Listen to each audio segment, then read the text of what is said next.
मोकामा बिहार में जनसुराज पार्टी और जेडीयू के बीच हुई झड़प में मारे गए समर्थक के शव को जब शुक्रवार को पोस्टमार्टम के लिए अस्पताल लाया गया तो वहां स्थिति तनावपूर्ण हो गई। अस्पताल परिसर में हंगामा हुआ और सुरक्षा बलों को तैनात करना पड़ा। जानकारी के अनुसार जनसुराज कार्यकर्ता दुलार चंद यादव का शव मोकामा के सब डिविजनल अस्पताल में पोस्टमार्टम के लिए लाया गया था। इस दौरान बड़ी संख्या में स्थानीय लोग और पार्टी समर्थक अस्पताल पहुंचे, जहां उन्होंने जमकर हंगामा किया और न्याय की मांग की। उन्होंने पुलिस प्रशासन के खिलाफ नारेबाजी की और घटना में शामिल आरोपियों के खिलाफ कठोर और त्वरित कार्रवाई की बात रखी। वहीं अस्पताल पहुंचे बिहार में जनसुराज पार्टी के अध्यक्ष मनोज भारती ने इस घटना की निंदा की और बताया कि उनकी हत्या एक संदेश है कि बिहार में बाहुबल अभी भी राजनीति में मायने रखता है। ध्यान से अगर देखें तो ये बहुत सारी घटनाएं केवल जनसुराज के उम्मीदवारों के साथ ही हो रहा है। सबसे पहले जब नॉमिनेशन का समय था, उस समय हमारे बहुत सारे उम्मीदवारों को इन्होंने अगवा कर लिया और उसे नॉमिनेशन करने नहीं दिया। फिर जब नॉमिनेशन हो गया तो हमारे बहुत सारे उम्मीदवारों को गृह मंत्री और शिक्षा मंत्री उनके घर पे जाकर उनको बिठाकर उनका नॉमिनेशन वापस लेने के लिए फोर्स किया। जब ये भी पूरा हो गया, अब जब सारे उम्मीदवार आ गए हैं मैदान में, तब ये हथकंडे अपनाए जा रहे हैं जहां हमारे उम्मीदवारों के समर्थकों को और उम्मीदवारों को इस तरह से डराया धमकाया जा रहा है और हत्या और हिंसक कार्रवाई भी की जा रही है। आपको यहां मैं बता दूं कि जिनकी हत्या हुई है वो आधिकारिक तौर पर हमारे कार्यकर्ता नहीं थे, लेकिन आधिकारिक तौर पर जो हमारे उम्मीदवार थे उनके वो क्लोज रिलेटिव थे, उनके चाचा जी थे और उस हिसाब से वो हमारे समर्थक हुए। लेकिन उनकी हत्या करके समाज में ये बात बताई जा रही है कि बाहुबली अभी भी एक फैक्टर हैं।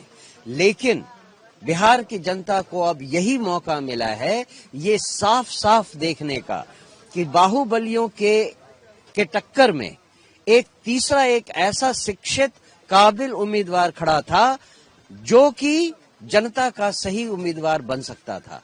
लेकिन उसे डरा धमका कर ये प्रयास किया जा रहा है कि जंगल राज को फिर से वापस लाया जाए। प्रधानमंत्री बिहार आकर कहते हैं कि जंगल राज को हटाइए। अब उनसे कोई ये तो पूछे कि जंगल राज वो तो हट गया, लेकिन ये जो जंगल राज 2 है जो ऑलरेडी बिहार में है, उसमें वो भागीदार रहे हैं।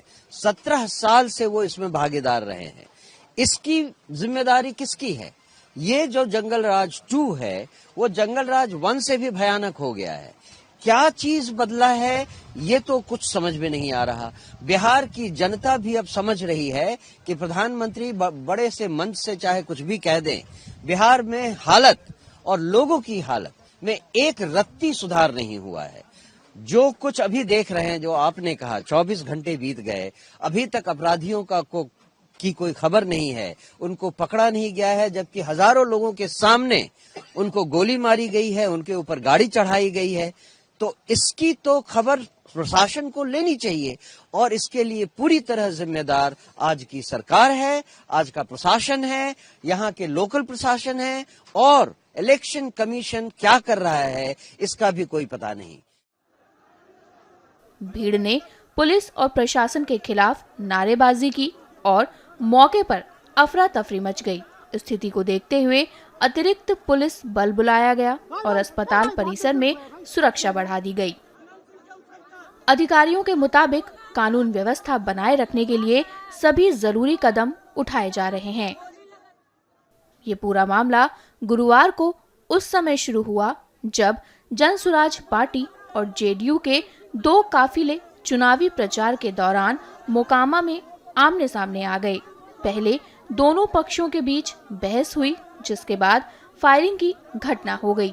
पुलिस के मुताबिक फायरिंग के दौरान जन सुराज पार्टी के कार्यकर्ता दुलार चंद यादव को गोली लगी, जिन्हें अस्पताल ले जाया गया, जहां डॉक्टरों ने उन्हें मृत घोषित कर दिया। घटना के बाद क्षेत्र में तनाव फैल गया और भारी पुलिस बल की तैनाती की गई। प्रशासन ने मामले की जांच के आदेश दे दिए हैं और फायरिंग में शामिल लोगों की पहचान की जा रही है और कानून के अनुसार कार्रवाई की जाएगी। घटना पर जन सुराज पार्टी के संस्थापक प्रशांत किशोर ने कहा है कि उनकी पार्टी की एक टीम मौके पर पहुंच चुकी है और पूरी जानकारी जुटाई जा रही है।